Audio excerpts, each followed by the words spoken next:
haunted by hatred and trapped by fear. I'm in a box. I've got no place to go. If I follow my mind, I know I'll slaughter my own. Help me, I'm the prisoner. You should know I never double back. Won't you hear my plea? I need somebody, yeah, to listen to me. I beg you, brothers and sisters, I'm counting on you, yeah.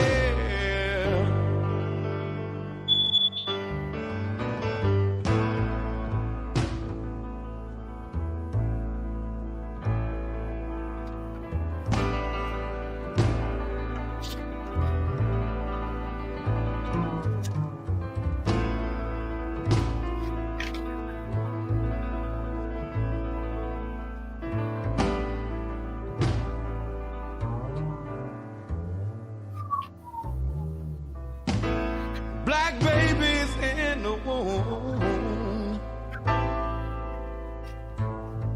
shackled and bound, chained by the caveman who keeps beauty down, smacked on the ass when they're squalling and wet. Heir to a spineless man who never forgets, never forgets that he's a prisoner. Can't you hear my plea? 'Cause I need somebody, Lord knows, to listen to me. I'm a stranger to my son who wonders why his daddy runs, yeah.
Peace and love, family. Welcome again to the NAPPC podcast. I'm Brother Frank, and I'm with former political prisoner Abdul Haq Islam. Today's episode, we focus on the legacy and lessons of Winnie Mandela. You know, this is International Working Women's Month, and this is our first part of a multiple part series dedicated to the power and the examples of strong international working women. We have to continue to be inspired through their examples of fighting. We're from a long history of resistance, so we have to understand that clearly. So we're talking about Winnie Mandela. We're talking about a former political prisoner. We're talking about a wife of a former political prisoner, Nelson Mandela, who, when he was released, became president of South Africa. So we have to look at her environment. We look at where she was raised and what she fought up against. You know, her career of activism had started after, from my understanding, from my research, and I can be challenged, and I'm up for the challenge. But it started after 1965, when she finished school, and she was given a scholarship to go to the United States, but she chose to stay home. That lets you know the desire and the love that she had to advance her people. She wanted to do what she needed to do near. And so she was a social worker at a hospital. So she started to understand the conditions that were going on. She grew up in apartheid. For anybody who knows what apartheid is, you understand the seriousness and the intense oppression that existed in South Africa during this time, because they had hundreds of laws that were dedicated to, or designed rather, to keep people restricted. And she was one of the many people that was restricted. So we're going to talk about her and talk about the impact that her life has on women everywhere, and the importance to carry on her legacy, not just by knowing who she is, but actually being a part of organized action, especially when it comes to our political prisoners who have sacrificed so much. Next to martyrs, they are sacrificed the most. We got to be clear on that, and we got to be consistent with talking about them. So for those who are viewing, please share with at least 10 people. Get involved in the work. Contact me personally at 347-679-3936. And I got some work for you to do. I want to hear from you and learn about your talents. Abdul Haq Islam. Peace and love, beloved brothers and sisters out there. Give respect and honor to our sister, our warrior queen, Winnie Mandela, who stands tall in history with other warrior queens like Nahanda, Ya Asantewa, Queen Nzinga, who beat back the European colonizers. Winnie fought hard, fought a valiant struggle, very, very militant sister, strong sister. Some people have argued that she did more even than her husband Nelson Mandela to free South Africa. South Africa, it's good to explain to people why political people fight and why political prisoners fought. South Africa had the greatest reserves of gold, platinum, titanium, manganese, and other rich minerals, and when the nation has rich minerals like this, it make the devil go crazy, in his insanity and cruelty and murderous nature, the white supremacy, they don't even try to hide it when there's a rich natural resources to be stolen and robbed. And Winnie Mandela, fought fearlessly, was a great influencer among the youth, the radical youth, the strong youth, raising hell in the street to end South Africa. Winnie Mandela was banned. She was not allowed to speak, but she spoke anyway, according to her husband. She stood by her husband while he was in jail for 27 years. She had travel restrictions on her. The enemy really understood the power of Sister Winnie Mandela, and she is well loved among revolutionaries today. And it's because of her struggle, that apartheid came to an end.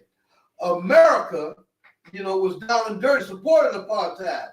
So, America can talk about it, believes in justice, and all these myths like that, but America supported apartheid. The racist nation of America, is the same thing took place in South Africa. So we salute women. A lot of times, we talk about brothers, we talk about men, but women, you understand, have played a very valuable role in the history of our people for liberation. Winnie Mandela, salute. Yeah, so when we're looking at a career that spanned over 3 decades, a career of activism, that regardless of what the oppression was, she understood that she had to stand up for her people, for her land. She is in solidarity with the ideas of Malcolm X, ideas being that land is the basis of independence. So we know that, she had influence on others who would come after her. And so at her funeral, it was over 4,000 people were in attendance. And in these attendance were people who understood what she stood for.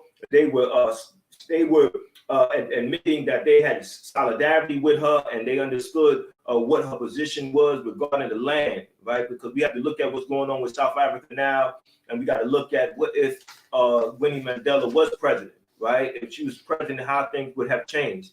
And I think that that's something that we have to understand, because in 2024, when any and everywhere that there's a crisis is based on land. I say when there's a political crisis, right? Whether that's locally, nationally, or internationally, wherever there's a crisis amongst the people is because one person or a group of people, they want to control the land and its resources.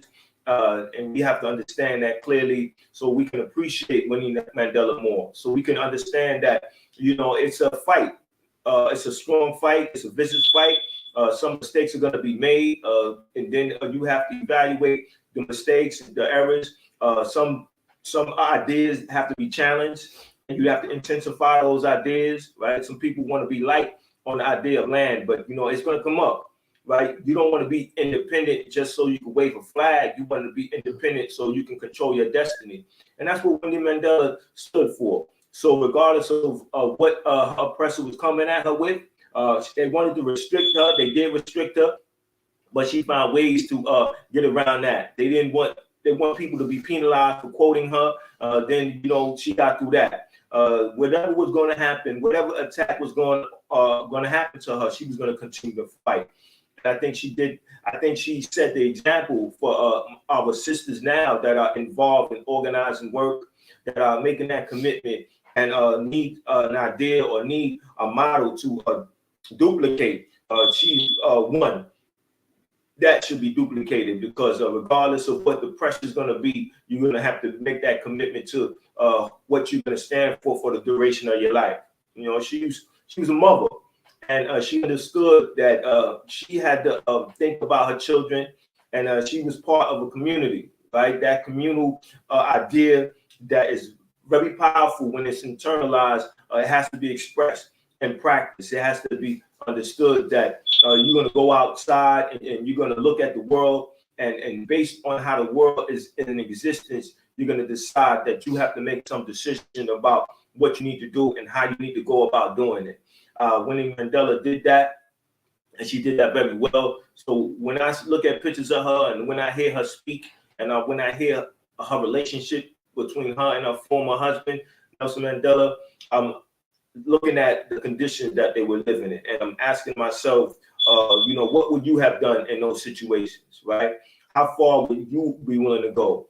And I ask myself that many times. That's why this platform is so important. So we ask that you share with at least 10 people, and raise some questions to us so we can address those questions on our upcoming episodes, so we can be better at doing our work.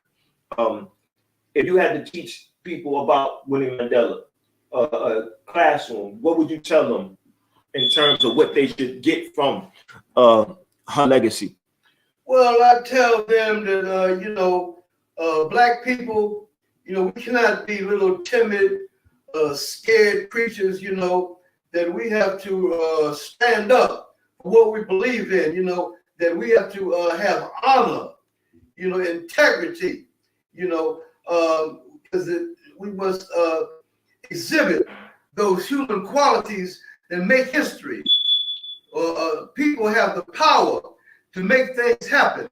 We don't sit around and wait for the enemy to be nice to us. Everything we've ever gained in this world as black people, we gained through fighting. You know, the enemy ain't never gave us nothing. You know, so I would tell our young people that our young people through history who is who has made things happen. You know, and that the young people must take up this mantle, you know, with courage, with honor, dignity, and self-respect, and to put forth the full power of our people. You understand? Of our intellect, you know, of our intelligence, you know, our ability to know and understand and lead and organize. You know, we cannot just feel bad and cry, you know, and lay in the corner and feel sorry for ourselves. We must work. You know, that's what Winnie Mandela did. She constantly worked, got things done. You know, elected the head of the parliament. You know, head of the women's chapter of the ANC. You know, in science, culture, technology. You know, in these type of fields. You know, she excelled. So I would tell our children to excel, you know, to not be satisfied with a C minus, but to always struggle for A pluses in life. And that's what Winnie Mandela did, you know, in terms of everything she did, her accomplishments, her life, her work, you know, her militancy. You know, she had a very, very powerful militancy, you know, so to be like her, to be militant, yes, you know, yes, to not bow down to oppression and injustice, but to stand tall, taller than the tallest tree. You understand?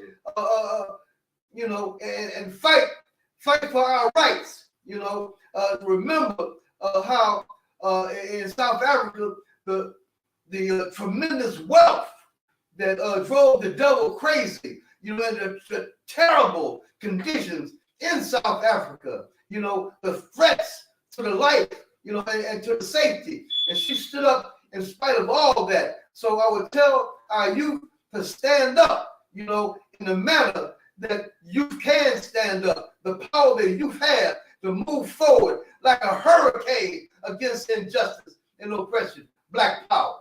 Yes, well said. And I think, you know, it's very important that you speak the way you speak, because that's what is required when we have to do this work. You know, it's some fire that's required because it's life and death situations, and we don't always want to, we don't always accept looking at it like that, but it is, right? Because when you talk about food, clothing, shelter, and how does that relate to the land, right? And that's what she was adamant about. She was very serious about doing what needed to be done. So I think that more of us need to study her. We need to recognize her contributions, not only to her country, but to international struggles of any oppressed people anywhere. And right now, when we deal with what's going on with Palestine, I think that her example is an example of how far you have to be willing to go. You know, this fight is not going to be over today, tomorrow, or even the day after, but you have to set the examples for today and tomorrow, and by what you decide that you're going to commit yourself to.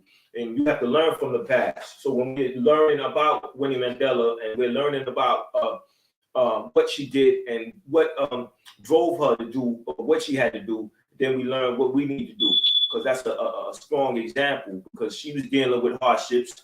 She was early in her life, you know, her family was dealing with tuberculosis. You know, we dealing with COVID. We was and we still are, and yet and still she overcame those adversities and still committed herself to the work of serving her people, the work of advocating for her people's advancement, and doing it in practice and not just theory, right? Because some people are good with articulating the problem and articulating the possible solution, but when it comes to committing themselves to an organized action to carry out an idea, then that's a whole different story. Winnie talk the talk and walk the walk. And I think that our sisters, even our brothers, need to be inspired by Winnie Mandela, because she wasn't just inspiration for women. She was inspiration for all advocates of justice. And I think in 2024, that's what the focus should be on. People like Winnie Mandela, because she embodies that Harriet Tubman spirit, that spirit of, freedom or death. And she did it all her life. So when I did the research on her and learned about her and learned about certain people who would label her certain ideas, saying that she was a loose cannon, I think that, that didn't stop her from fighting stronger, right? That's weak. People want to disassociate you from you because your stance is stronger than theirs, or they're not willing to go as far as you're willing to go. I think Winnie Mandela understood what her oppressor was and how you had to be, and she understood the seriousness of what they were fighting at that time, and even what they're fighting now, right? Because you can't be liberal when it comes to survival. You have to be very clear on what you're fighting for. You have to make a commitment to carrying out those ideas, and you have to be willing to organize people and willing to be a part of the work. And you have to pace yourself. Winnie Mandela did as much as she could in the 80+ years that she was around physically, right? But the ideas still are present, right? There's documentaries on her, there's books written on her, and people are going to take their position, right? But those who know that, when it comes to a situation like what was going on in South Africa at that time, and even what's going on now, you have to deal with the idea of land. And that's what Winnie Mandela was about. She was not going to be liberal when it comes to the idea of land. She understood the value of land, and she understood what the oppressor was trying to do and what they wanted to do long term. And she knew that the idea of the land had to be dealt with. You could not ignore that. So I think that it's very important to evaluate her ideas and continue to do research on her and put her where she should be put as it relates to what's going on currently. Because if we don't do that, then what actually are we doing? Are we helping our people, or are we hurting our people? Are we passing our problems on to the next generation, or are we alleviating the problems of the next generation by doing work that we're doing now?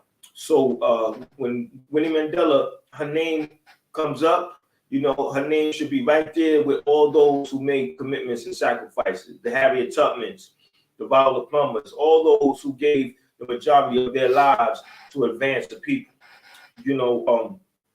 I know having sisters and even having female cousins, I want them to learn more about Winnie Mandela. There's children's books on Winnie Mandela. That should be a family discussion, and then we looking at her being a wife of a former political prisoner and a political prisoner herself. Now we have to look at what's going on in 2024 regarding our political prisoners. Reverend Joy Powell, right? She's incarcerated. We need to write her. We need to say her name. We need to keep her name amongst our community, right? There's issues arising in our community that Reverend Joy Powell was about, standing and organizing for people. Mumia Abu-Jamal, he was a journalist, right? He still is a journalist, right? He's still reporting on the conditions of a people, of an oppressed people. And he's doing that from jail, from prison.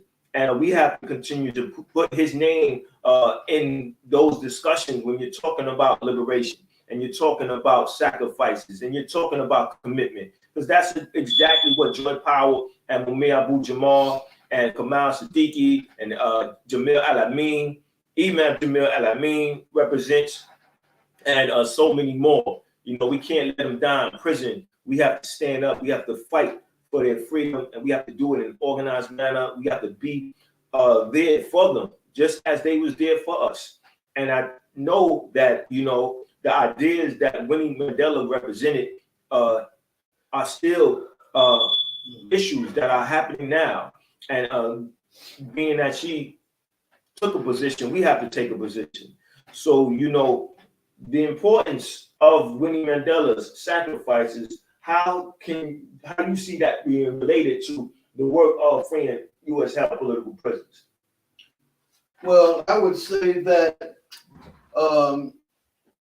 the lifestyle of seeking pleasure, hedonism, being selfish, just concerned about yourself, individualism, that has to be rejected, and to value those who put the people above themselves and sacrifice, knowing the results, what could happen to them, but still bravely, did what they had to do, to fight the powers that be. And that's what politics is all about, fight the powers that be. So I would place value, on that type of lifestyle, and to encourage people not to get hypnotized and caught up in the spider web of seeking this American way of life, being Americans, people who don't care about nothing, but the dollar, will do anything for the dollar. You understand? To reject that, and to aspire to the higher morals and the higher values in life, which include, self-sacrifice, love, love for your fellow human beings, and they're willing to go all out to fight hard, for what is right. And that's what Winnie Mandela did, And so, like I said, it's good to explain to people what political prisoners fought for. Winnie Mandela was a political prisoner 17 months from 1969 to 1970, and a lot of us know about what was happening in South Africa, a very great prize, for the imperialists, there's a very great struggle that went down there that Winnie Mandela led, and was successful. And so we're saying when we talk about our political prisoners and politics, relationship of power, those in power who makes decisions that affect every aspect of our life. We talk about what's happening today. Today, March the 6th, my birthday. Happy birthday, brother. Thank you. Was in the news today. They talked about elections. They talked about Gaza. They talked about Haiti. They said that there's a great percentage of people who are uncommitted. Don't want to vote for either one. If we remember the election that what was Clinton against Trump. I think it was Mumia Abu-Jamal said that election was to select the devil versus Lucifer. Hillary Clinton. That's what Hillary Clinton. That's she worth forgetting anyway. It was election of the devil versus Lucifer. And they're talking about the elections coming up. This year. So who do we have to choose from? Fascism, a genocide. Trump, made a statement today that he just is down and dirty with genocide as Biden is, and Trump is well known for being a fascist. So more and more fascism is coming into being. So what do you have to choose from now? Still the devil or Lucifer, So we would say that, there's three boxes. One says genocide. That's one box. Another box says oppression. Colonialism. The third one is for mass mobilization. What's to organize? What's to organize masses and masses and masses of our people? To make a whole bunch of noise, thunder and lightning, political thunder and lightning, demanding our rights, demanding reparations, demanding education, housing, demanding, against police brutality, demanding all those things that we have a right to as human beings, human treatment, our equality, this idea that the white race is superior to us, we got to stand up, and knock that stuff out the box. You understand? Like Mike Tyson. I was watching Mike Tyson fights, over the weekend, So we got to knock that stuff in the head like Mike Tyson. I saw him do like this here, lean this way, and bam! That left hook and knock that dude. I forgot the dude's name. It was a dude who used to bully him when he was small. But anyway, Mike, the Truth Williams, his name was Truth. But Truth Williams, yeah, Mike went like this here, bam! You know, so that's what we got to bring the truth, the reality, to organize the fight, you know, put the fight in the spirit of the people. Like Alicia Keys say, women got to be like a woman on fire. The name of the tune is Girl on Fire. I won't call them girls, but women on fire. You understand? Like Winnie Mandela, you understand? To inspire the masses, make the masses stand up strong. You understand? To love the people. You know, to convince our people to stop murdering one another, stop fighting one another. You understand? And to focus our fight on the real enemy, you know, so we inspire you sisters out there, you other women out there to study the life of Winnie Mandela, you know, and to get down in the struggle with us, you know. And brother Frank is giving a phone number where we can be reached, you know, reaches at this podcast, you understand, and you know, as the fight for freedom, that needs financing, you know, so any financing, you know, will be appreciated also, you know. And so you know, it's good to talk to you, you know, it's good to talk to the sisters, you know, and we hope to see you, you know, coming through Sisters Place to get down with us, get down with our organizing, you know, and our fight for freedom and liberation for our people. All power to the people, what's called free them all. Absolutely. So, you know, we're going to sign off, and we ask that you share with as many people as possible. Contact us at 347-679-3936 about doing some serious work. You need some information on political prisoners, I could give you the avenue to go through. Again, that's 347-679-3936. Again, that's 347-679-3936. What's the call? Free them all. What's the call? Free them all. What's the call? Free